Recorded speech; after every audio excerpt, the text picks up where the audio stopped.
Hello, hello, hi. How are you guys doing? My name is Adi Banke and welcome back to my YouTube channel, Life with Banke. If you are just coming, this is your first time here, I say welcome to my YouTube channel. And if you are coming back, you are a returning subscriber, thank you so much for coming back once again to listen to me. I made a promise in my last video. If you haven't watched my last video, you can just click down below and I put the link to the last video. It's called How I Started My Media Career in Nigeria. So backstory, I am a broadcaster in Nigeria working for TVC, and I have been at this for about 7 years, give or take now. Oh my god, I'm getting old. It has been a lot of work. It has been a lot of experiences, both the good, bad, and the but it's been okay. Thank God for where I am today. I made a promise in my video last week that I would talk about my lessons, and I'm choosing to do this now because when I first started my career in 2018, I'm more like I didn't really know what to do. I didn't know where to start. I just started, and I didn't really have a lot of people to advise me rightly. These are just some of the lessons that I wish that someone had sat me down to really talk about, because when I started, I mean, it was honestly, go watch my first video. All right, if you haven't watched it, go watch it so you can, so that, because I'll be connecting some things to what I said in that video, where I started from. They weren't necessarily looking for value, not value per se. They wanted value, yes, but they were distracted and all. And as a young woman, as a young man just starting career, in fact, you don't even have to be so young. Distractions are going to come. All right, but let me just take this short break, and when I return, I am going to give you some of the lessons that I have learned. I really hope that this video isn't going to be too long, because frankly I don't like watching extremely long videos also. And when I return, we'll go straight to the lessons. That's my shit, that's my wave. Do it like that, then I repay. Don't be scared, I ain't afraid. Just like that, come my way. That's my shit, that's my wave. Do it like that, then I repay. Don't be scared, I ain't afraid. Just like that, come my way. That's my shit, that's my way. Do it like that, I repay. I know, I like that song. That's why I use it for the montage. What do you guys think of that montage, honestly? Because I don't know, man, I just wanted to do something that I had not done before, and I looked at it and I just put that together. It's really not a professional work. I'm not a professional graphic artist or a video editor, but at least I try, so thank you. Anyways, moving on. First of all, I have to apologize. My first video, I got complaints from my listeners that we kept hearing the sounds of babies, children, and I have to apologize. I have a neighbor who has triplets, and those children are about 2. I think they're 23 this August, and they are so lovely, but also they are noisy children. I mean, most children are noisy at that age because they are discovering their voices, they're discovering how to walk, they're discovering a lot about themselves. You get, so they like to express themselves a lot. So I mean, please bear with me. I will try to put a soundtrack, a background soundtrack here on this video, so that it drowns down their baby noises. But I haven't really heard them this morning, so I think they're sleeping, so hopefully they don't wake up at loud dawn with this video, but apologies for that. So let's go straight to our video. So if you see me looking past the phone, that's because I have a laptop just behind where I kept my points. Bam, bam, bam. I like to be organized so I don't forget what I have to see. Number 1, add value. Wherever you are, wherever or whatever you are doing, add value. Don't just be a person who's just part of the team doing nothing, because I assure you that when it's time to cut down the numbers, you will be the first person they cut out. This advice was given to me by Debola of Red Media. He's the owner of Red Media, and I met him sometime last year. I'll put the picture there. Yeah, that's us. And I mean, I was in so much awe because like I had followed him for a couple of years, even if I'm not in that branch of the media, though I had always like adored him, because I feel like he's doing great work in his what you call it, in his field and all. And when I met him and all, I introduced myself and I said some things and all, and then he was like, oh, I'm glad that you're good, that you're doing all right today. And then he gave me some advice, and this was the number one thing he gave me, to add value. So wherever you are, whatever you're doing, make sure you're adding value. So wherever you are, figure out what value is important there. When I first entered, obviously I knew that I wanted to add value and everything, but for me it didn't really come from a place of value. For me it came from a place of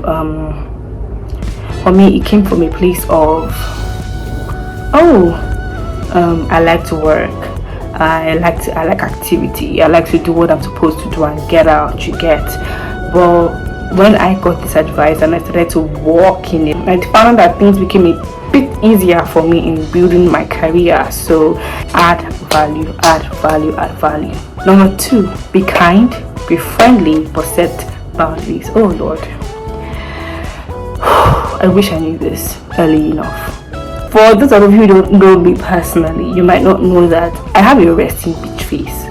So, and if you don't know what a resting bitch face is, I advise you to go Google it. A resting bitch face is a kind of face that's the normal state of your face, but it looks snobbish. And it's not my fault. That's how I was created. Everywhere that I go, at first I'm shy. Later on, when I begin to open up, people are like, oh my God, I thought you were so snobbish. I'm like, hey, God Almighty. Anyways, so in different places where I have worked in, at first I was closed off. Not necessarily snobbish, but I was very closed off and all, and eventually I began to open up. But when people saw that, oh, she's actually really friendly, actually really nice and everything, and then people began to take advantage of me. When I mean taking advantage, there are different kinds of taking advantage. I won't speak about that other one today, but I'll speak about the normal one. Oh, you're an intern, oh, you're new, go and buy food for me outside. Or, this is not supposed to be your job, but please help me do it because I am a full-time worker and I'll be here for a while and you just came and everything and I'm young, blah blah blah. No way, Jose. Be kind though. Be friendly, make sure that you are polite, do not be rude, you get. And this is for anyone in any level of their career. I honestly don't condone being snobbish in your workplace, anyway, actually, especially your workplace, because a lot of us spend more time in our workplaces than at home or with our friends and family and everything. So I advise you to be kind, to be friendly, to be polite, but set boundaries. Boundaries are extremely important because that will save you from some of the issues that you might eventually go through. You get, if someone wants to do something that is not a part of your job description and you know that this is going to take a lot from you, say no. When I first started my career, I always wanted an activity, so I would always do anything that came to me. But eventually I found myself in a place where I was working, where I was being paid very low money, and I took up 5 roles: producer, presenter, newscaster, reporter, video editor. And it was like, yeah, it was a lot for me. But because I was one of the youngest people there, I couldn't exactly say, or I didn't know how to say no. I can, yes, I mean, yes, so definitely it has increased my work capacity. As you increased, there's almost nothing you would tell me to do in the office that I cannot do. There's almost nothing you would say, oh, okay, please help me do that, and I cannot do. But I'm saying that all these things, I could have accepted them more gracefully, you get, and not with detriment to myself. Because yes, I was trying to be kind, I was trying to be helpful, I was trying to prove myself, add value, like I said in the previous point. But eventually, it came at a detriment to myself. You get, I would close very late, resume very early in the morning. I would earn very little, but yet I was doing like 5 people's work or more. And another area to set boundaries in is in the opposite sex. You're a fine girl, they will toast you. You are a fine man, they will toast you. You get, your seniors will toast you, your juniors will toast you, your mates will toast you. If you're an intern, your fellow interns will toast you. In fact, in my case, some people that are younger than you or lower than you, they will toast you. The toasting will come from everywhere. And when I mean toasting, I mean, I don't want to use the word soliciting for those who might not understand toasting, but what I mean that is, these people are asking you out. They're asking for more than just a work relationship. You're asking for something that has to be romance or sexuality or going out and everything. And especially if you know that you are not interested, say no and stand by that no. I've learned that no, the first, second, sometimes third no does not stop anybody, doesn't stop any guy, doesn't stop any girl from coming back to come and toast you again. If one of the triplets is awake, they are lovely, noisy children. Anyways, like I was saying, you get, so you have to stand by that no and say, I'm not interested. And if it helps, if you don't really work with the person, block the person from your phone. And I am learning this 6 years into my career the hard way. And if you feel like maybe you want this, but you also feel like it's going to be detrimental to your career, say no. And if you know that you're with someone who's a talkative, say no. It's tricky. You might feel like maybe you have found love, but someone just wants to mark attendance on top of your head. Someone wants to use it to booga. Someone wants to use it to boast. Oh yes, she or he is one of my conquests. Another area of setting your boundaries is in the area of talk, exposing yourself, telling people more about yourself. What I mean is, okay, you get to your workplace, you are trying to connect with some people, and you think that one of the ways to connect with people is to start telling them things about yourself, things about your personal life, your family, your boyfriend, your health, your religion, your belief system, the issues you are going through. You don't whine me. You are actually whining me, because guess what, they will use it against you one day. I can assure you.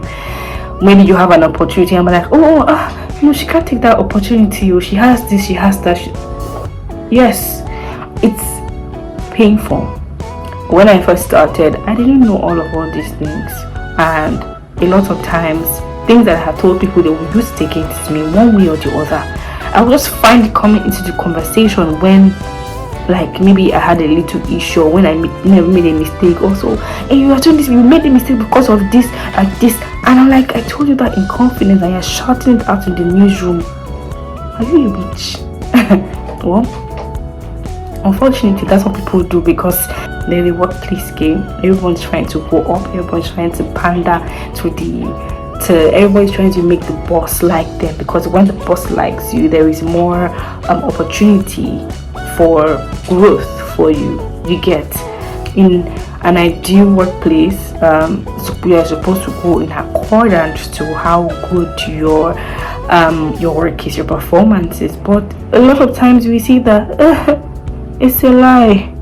If the boss likes you, you will go up. If the boss doesn't like you, you will go down. So imagine if you're just trying your best, you're working hard, and then you're not growing. And why? Because somebody has told the boss something that you told them. Sometimes I believe that maybe we bring our baggage from home, and we're looking for someone to talk to, desperately talk to. Go and call your best friend on the phone. Go and call your best friend. Go and call your mother, your father on the phone. Go and call your sibling on the phone. Go and call your close friend on the phone. Because why? Most times it will be used against you.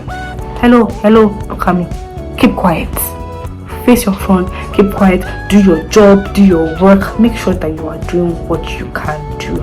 But it's important for you to know that, okay, what you say can and will be used against you. So, number 3 lesson: keep your eyes out for people with excellent work ethics and learn from them. Okay, So people that have excellent work ethics, in many organizations, they don't used to look like, they used to look good, flashy, well dressed. Alright, they have money, expensive. Look out for those high flyers. Look out for those people who are doing well, excellently well. They might be a bit snobbish, so maybe they have some pride in them and everything because I'm doing well. I'm the company's favorite. I'm this, I'm that. I always pass my KPIs. They might be a bit proud. But what are you trying to get from them? Lessons, tips, how to grow. You're gonna be their friend. You're gonna be their office friend. I'm not saying that you can't be running errand for them with the one pure that you can buy sachet water for them. Hey, ma, good afternoon, ma. How are you, ma? Hey, let me carry your bag. Forming relationship with them, where I form my own relationships is different. Most likely it's going to be different from how you form your own. So I can't really advise you on that. But I mean, find a way around it. Look at it and say, oh, or maybe I'm having a little issue. Just go up to them and ask them and just say, please, can you explain this to me? Especially in the media, people like to feel big, like they know everything. People that you know that they can do things better than you. People that you know that they know things. For example, now, if I wanted maybe tips on how to anchor the news properly with a lot of boldness, I would go and meet Nifemi Oguntoye. If I wanted to know how to maybe do human angle reports, I want to meet Sarah Ayuko. These are some of my colleagues in TVC, my senior colleagues anyway in TVC. If I wanted to know how to maybe edit videos, I want to meet Kenny or Imuiwa or someone, people, so all those people that do like create all those creative thingies, video editing, animation, graphics and everything. I'll meet them and I'll ask them to teach me. And that's how I have always learned, because I mean, when I first entered my first organization, I didn't really know how to do a lot of things, but I began by learning. It's preferable that you meet people in your circle. When I mean your circle, I mean in your organization. You get that, oh, they know your face because they work with you, because you work in the same organization. You get, if you have other people, if you have access to other people, that's fine. Outside the organization, that's fine. But I mean, it's always great to like ask questions, especially when you really know what you are doing. So number 4 is, don't be in a hurry to make money. Build capacity. And honestly, this is very tricky because money makes the world go round, and money is also going to determine how you show up. I could show up in a keke every day, or I could show up maybe in an Uber today or a Jeep tomorrow. Sorry, I'm just being vain, but I'm also being serious in a way, because are you going to be wearing nice hair, or are you going to always have all back on your head? Is your hair going to be rough half of the time that you are in the office because you don't have money to do that hair? Or are you going to change your hair 2 or 3 times in a month? This is very tricky for people who are just starting their careers, because many times many organizations don't pay interns. So that's where you're starting from, you get, and they're not paying you. Most likely you don't have transport money, you won't come and you won't learn. Or rather, I used to have an intern where I used to work, and I mean, this girl was so self-motivated, but a lot of times she couldn't make it to the office. Why? She didn't have transport money. They were not paying interns anything you do as an intern, buy food, that's on you and everything. And frankly, I feel like that's something that the labor organizations in Nigeria should actually like tackle. Now, interns should be paid. Yes, they're not working as much as the full-time staff and everything and all, but they should be paid something. This is a very tricky point, but what I'm trying to say is that, like, don't be in a hurry to make money. Ask your parents for money. If you don't have parents, ask your guardians for money. If you are not with your guardians, ask your friends for money. You get, let them know that, oh, you will pay them back, but not as soon as possible.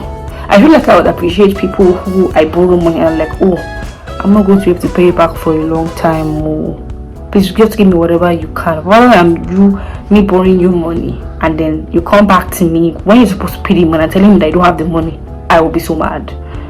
But basically what I'm saying is that build that capacity. That chasing of money has the ability to distract you from what you're trying to learn. And I keep going back to my own department, my own competencies, because this is where I have always worked since after school. So for example, you want to learn how to edit videos, but you're only looking to edit videos that people who have money will give you. You get? Because honestly, let's say that you are just learning how to do Adobe, use Adobe Premiere Pro, which is what I use in editing my own videos, and then they are not collecting like editing jobs from people who don't really have a lot of money to pay you.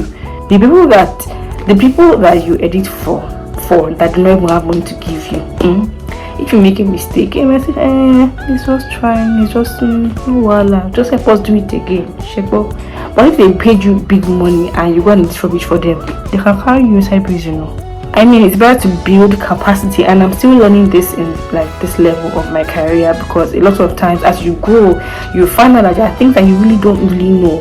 So you have to now find a way to learn that while you're also learning some other things, especially when you're in the first part of your career. Maybe you're in the beginning stages. Money, just keep it to one side. Keep it one side. So let's move on to the next lesson, and that is read and read more. And the reason why I say read is because we don't really have a reading culture anymore. Lots of us don't read again. Even for news stories, most of us go to Twitter, or sorry, they call it X now. We go and we get our news stories from there. We don't even read the full story. We'll just go and read maybe the headline and the first 2 paragraphs, and that's all. No, like, you don't know everything in how to build a career, in starting a career, in building a career, and staying in that career. There's a book that I've been trying to read. It's a bit heavy, you get, so I had to stop and start reading this one. Nice Girls Will Get the Corner Office, because I realized that there are some like how do you put it? Some self-sabotaging, or some career sabotaging mistakes that I have made in my career, and I need to correct them. I'm not just seeing a lot of people make these mistakes and they don't know, and maybe they even realize it later in life, because I've made my own and I realized some of them. Many people don't, and not just reading about careers, reading about what's happening in the country, in an industry like where I work. You cannot but read what's happening in the country, what's happening in Africa, what's happening in the world, what's happening in Asia. But if you say that, I'm just coasting along and everything, and if you don't have the time to read, there are apps where they actually read these books for you. You just have to listen. You get, there is one that I use, I can't remember the name now, but I'll put the name in the description box. What they do there is that they bring out the main points of the book and they summarize it. You don't have to read it, they will voice it for you. They will voice it. And there are also podcasts. One podcast that I listen to every day is the BBC News podcast, because most times I really don't have the time to go and sit down in front of the TV and be watching their news. So I always make sure that I listen to them. I listen to our own TVC News, I listen to Arise TV, I listen to Al Jazeera, I listen to CNN. Oh my god, CNN, I love them. You know the career path that you want to take. Find a way to, should I say, expose yourself to more information about that industry, so that you can go faster than the normal growth rate. For me, I know that I'm going faster than some of my peers. Why? Because I was given an opportunity, and when I got that opportunity, I didn't know what to do. I was blank. But you know what I did? I started to read politics. When I was the head producer of political shows in my first organization, I didn't really know what to do. I was lost. I was working with someone who knew a lot of things politically wise, but I didn't want to be vindicated. So I had to be reading, watch TVC, watch CNN, watch BBC, watch Arise TV, watch all about these things, read. There's a point that I was buying newspaper. I don't have them here. So one of my newspapers. At a point, I started buying newspaper. I'm not reading newspaper like an old woman in my house, but I was doing that. Early in the morning, I would wake up and go to Jolegba and go and buy newspaper. Sometimes go to Masha to go and buy newspaper. It wasn't easy, but I know that if you want to grow in this industry, you need to read.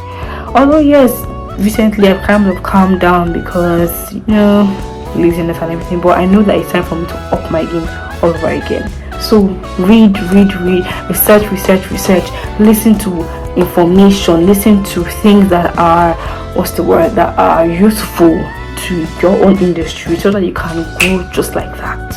Number 6, don't be afraid to admit that something is not good for you, or that something is not for you.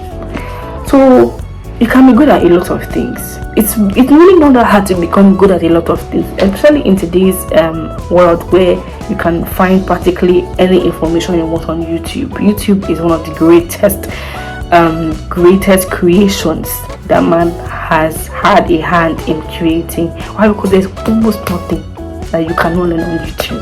Think of the most bizarre thing. What searched on YouTube is there, and if it's not there, wait a couple of months, some people are going to go and create it. So you might be good at something. Maybe you are currently in the media industry and you're like, I don't think this thing is for me. Where can I go to? Don't be afraid to admit it.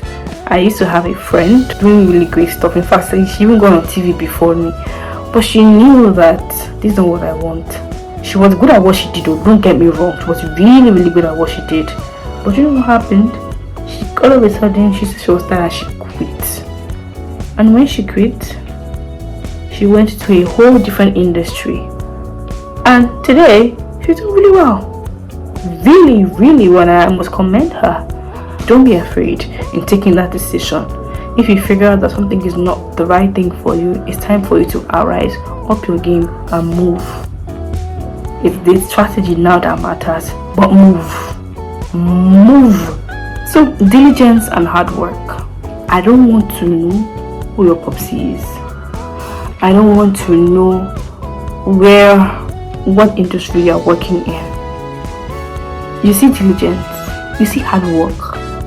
You cannot trade hard work, the actual working. You can't trade it out. You can't trade it for anything.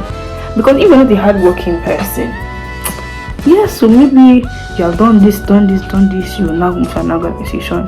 You go there, you have problem. You won't know how to do things, because it is in the working that you now figure out how to do the job.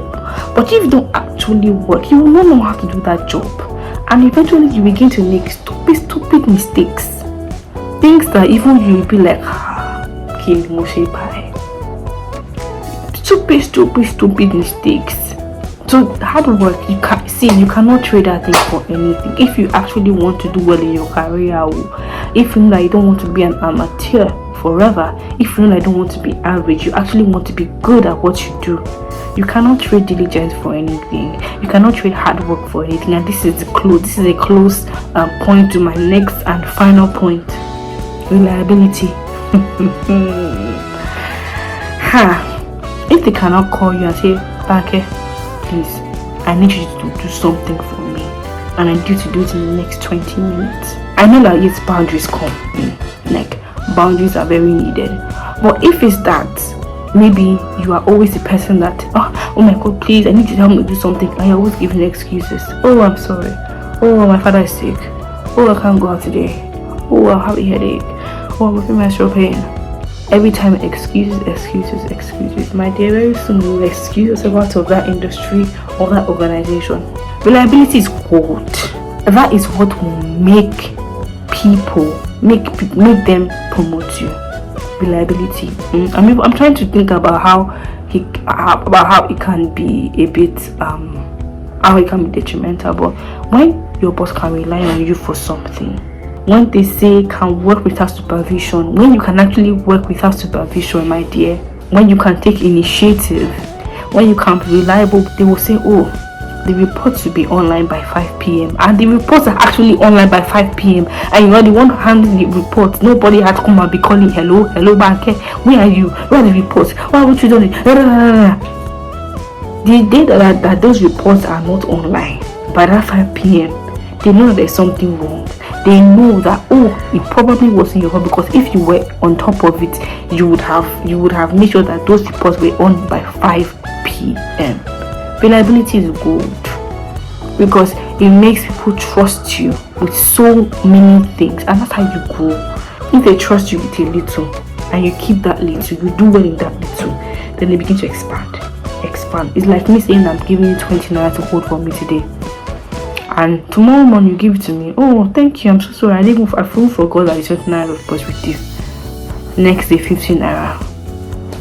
Oh, next week 100 naira. Next week 1k, and they tell you that you should take 200 out of the 1k, keep for yourself. Reliability is good. Nobody really had to teach me all this particular point, because to an extent, like I always say that firstborns in general are special people. Then firstborn daughters are another breed entirely. Your parents need to rely on you on several things. Thank God for some of us who still have like our two parents with us, but sometimes they rely on you for stuff, and you must deliver. You must deliver, because this is your family, and that thing is inculcated from you from when you were a child. Then imagine when you now become an adult and you go somewhere. You have to be reliable. You have to depend on me for certain things. No, I'm not saying that that you are not working in an organization where they don't give you computer, they don't give you internet to work with, they don't give you something, the infrastructure that you need to work with, they don't give you. And then they're asking for reliability. God, but I won't teach you any bad thing here, Sha. All I'm saying is that, like, as long as the infrastructure is there, as long as like the things that you need to work are readily available, try your best to be reliable. Try your best to be responsible. Try your best to be able to work without like supervision, without someone wanting to break your head. I know that I said that was my last point, but this one is a very tricky point, and I will make it my last point, I promise. Not everyone is going to like you. Not everybody's going to like you. Not everybody's going to say, Panke, she's a nice girl. Some people will look at you and hate you from the moment you enter the office. Some people will look at you and be like, she's not even all that. And some people will look at you and be like, oh my god, she's so pretty, I want to be her friend. And people will look at you and be like, I like her work ethics. Several people that will come to me and say that, Panke, like, you're doing really well, you are trying your best, you're working hard, don't worry, your time will come. Other people will just be looking at you, they'll be giving you bad eye. They're working. Good afternoon. And sometimes, I know that we live in Nigeria. Sometimes it can be a bit spiritual here, but sometimes that's just how life is. You go to church, not everybody likes you in church. You go to work, not everybody likes you at work. Even in your department, some people will be coding and you like it, they lie. They don't, nothing. So how do you now handle this? Just be professional. Especially when the people that you work with and do not like you, or do not really want to have anything to do with you. Do your work, and once the work finishes, go back to your house. Don't try to form friendship, don't try to form greeting. In fact, if you know that they don't greet you, if you know that you used to greet them, don't greet them again. And my current place, I have started doing that for a particular person. I know that she didn't really like me like that and all. For me, I like to be liked. But at a point, I said to be like, what's all this nonsense about? I beg. And I just stopped greeting her. I wasn't trying to be rude or anything, but I just felt like for my own peace of mind. Again, and for your own peace of mind, you have to realize this. Once you realize this, I feel like you would understand that, voila. You ain't think keeping us together as this work, and I'll leave this place for you one day, or you leave this place for me one day. Both of us will share leave the place one day. Either we leave, they fire us, we get to a better place, or we die. But we're going to leave that workplace one day. So don't stress yourself. The only person that I feel like is kind of important maybe is your boss. Yes, you can maybe do a little kiss ass, but nothing that, should I say, goes beyond your boundaries. And you know what your boundaries are. You know what you can do and what you can't do. And 100% do not support having a relationship with your boss, either a male or a female, or a male and a female, or a female and a male. I don't support it, you get. But I mean, this is just me and everything. I'm not even talking about what I support. I'm just talking about the lessons that I have learned. Alright, so thank you so much for coming, for listening to this video. I'm so grateful, and I really hope that I did justice to the topic, because this wasn't supposed to be what I was going to talk about today at all. This wasn't supposed to be it, but I was just like, okay, I made a promise, so I need to deliver on that promise this week. Thank you so much, and I hope that you are well, I hope that you are fine, and I hope that you take some of these lessons and that you inculcate them and you listen.